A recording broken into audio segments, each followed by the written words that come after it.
Clock. Well, she is probably the closest thing New Brunswick has to Anne of Green Gables.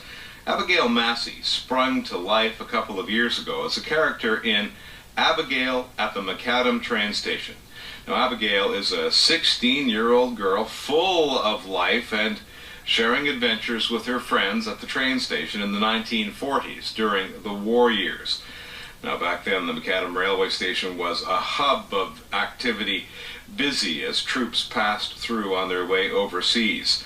Mark Walma of Fredericton created the Abigail books, and he is about to release the third volume in that series. Good morning, Mark. Welcome back to the show. Well, thank you very much for having me, Terry. It's been a long time since we had our first conversation. What's happened in the meantime? Give us a synopsis, would you? The synopsis is difficult. This has been one of the most exciting times of my life. Really? Ever since I was on a year ago, we came on for the first book. We didn't know what was going to take place. We were hoping to sell 20 copies. And thanks to the support of the media in New Brunswick and the people in New Brunswick, things have been absolutely amazingly crazy. We sold 500 copies of that first book in the first week. And your target was 20? Well, our minimal target was 20. We sold out our first print run in 5 days. We've now sold over 1,000 copies of that first book. We launched the second book in May, and that's sold close to 500 already. And we're launching book number 3 November 17th, and we have high hopes for that. Wow. Okay, so what are people telling you about why they're buying the book? Well, I think the initial, especially for the first book, it was to support the McAdam railway station. One of the things that I've said a couple of times since is that we were overwhelmed by the absolute interest and dedication that people of New Brunswick have for their historical institutions, for the causes that are here. There's a real pride in New Brunswick, and that really came out. I'd love to be able to say they bought it because I'm a wonderful writer. No one had read anything I'd written. They bought it because, especially that first book, because it was supporting a cherished institution in the province. Okay, but beyond that, I mean, there's a tone, there's a personality in the book that people obviously are embracing. Well, and that's one of the things that's been really exciting. They're written for 8 to 12-year-olds. You know, they're children's stories, but they're based on the old Nancy Drew Hardy Boy kind of style. And what I've found is people, adults my age and older, have been coming forward and saying, I'm loving these stories. They're taking me back to my childhood. Nostalgic. Nostalgic. When we first talked, you said something about your goal is to have families sit down and read these stories together. And that was absolutely true. What I just didn't realize was how much the parents would enjoy that, as you call it, nostalgic, that going back to their own childhoods and reading something similar to what they used to read. Well, it's a simpler time, I think. I think the books reflect a simpler time. The books reflect an attitude where the problems aren't great. There are simple problems that are easily overcome.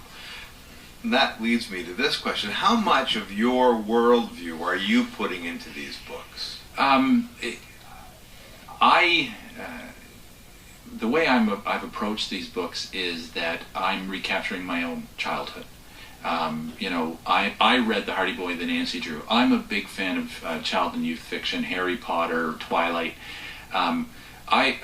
With my professional background, I've dealt with enough of the bigger problems of the world that I want to go home and have an escape. And so that's what these books are for me.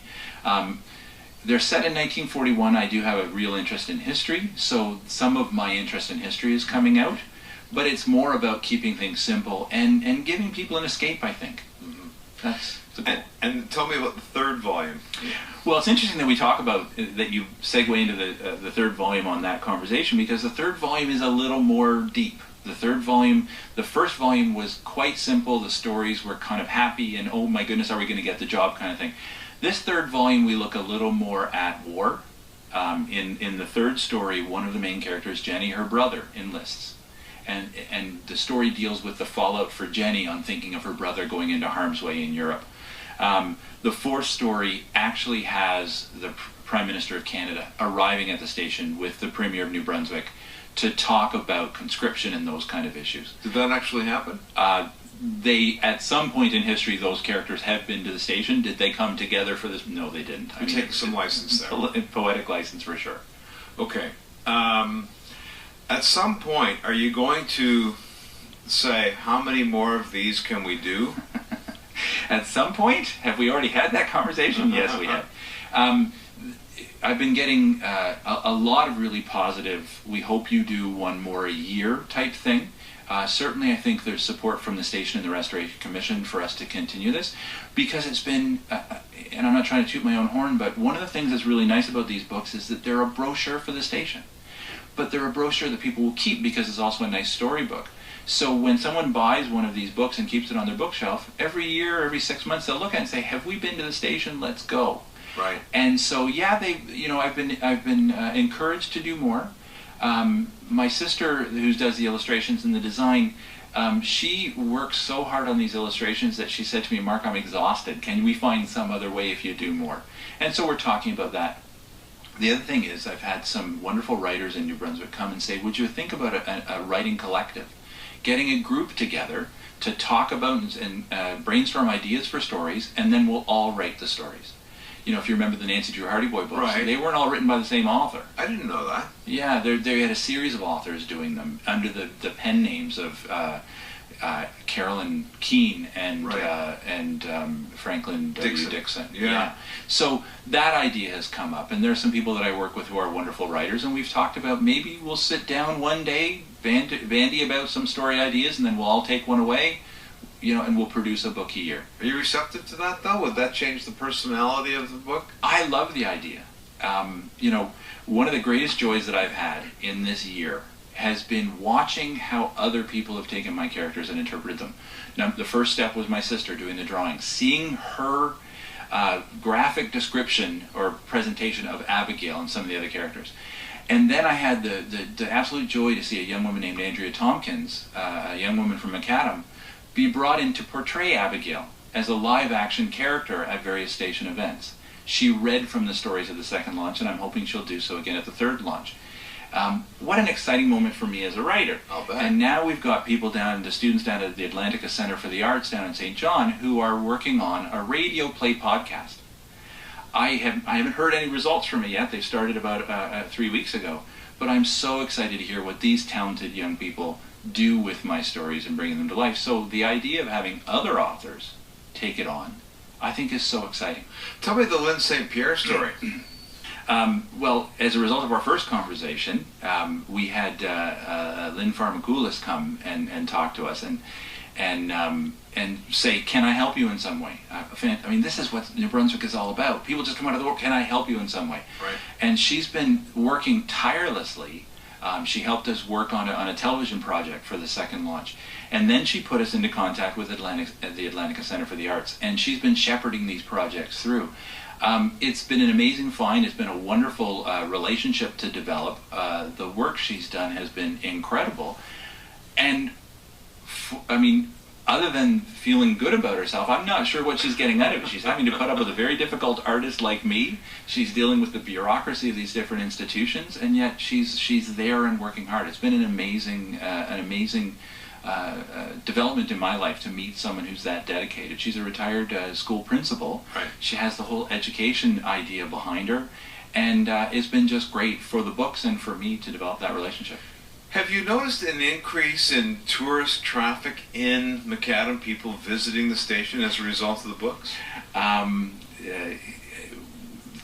hesitate to answer that because I don't want to take credit away from the people down in McAdam. They Right. are doing an amazing job. In fact, on November 17th, we're not just having the launch, they're having a special lunch with Railway Pie at noon. At 2 o'clock, they're going to introduce their latest historic acquisition. It's a map.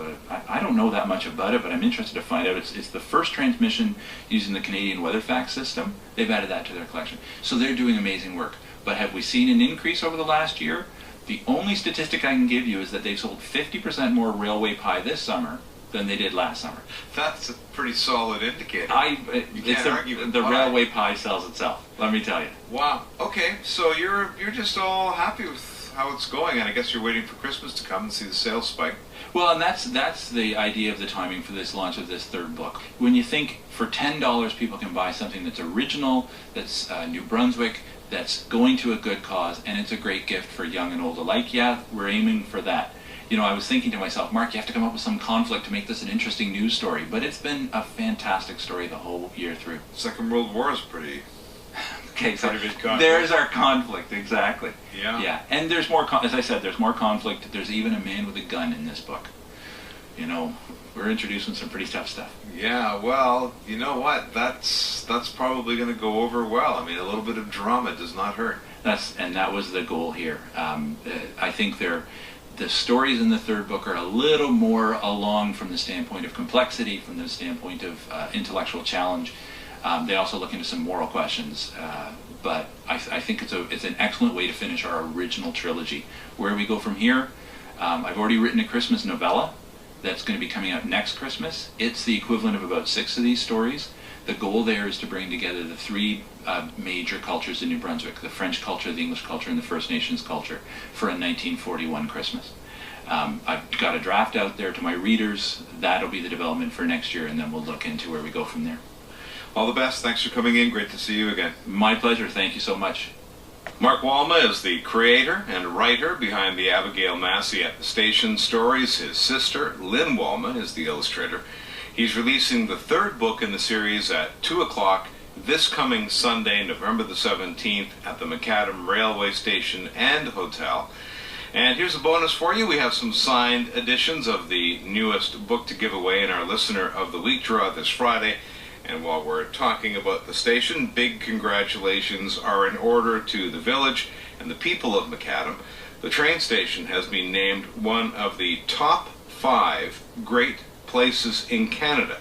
It won the People's Choice Award last week in the National Great Public Spaces contest put on by the Canadian Institute of Planners.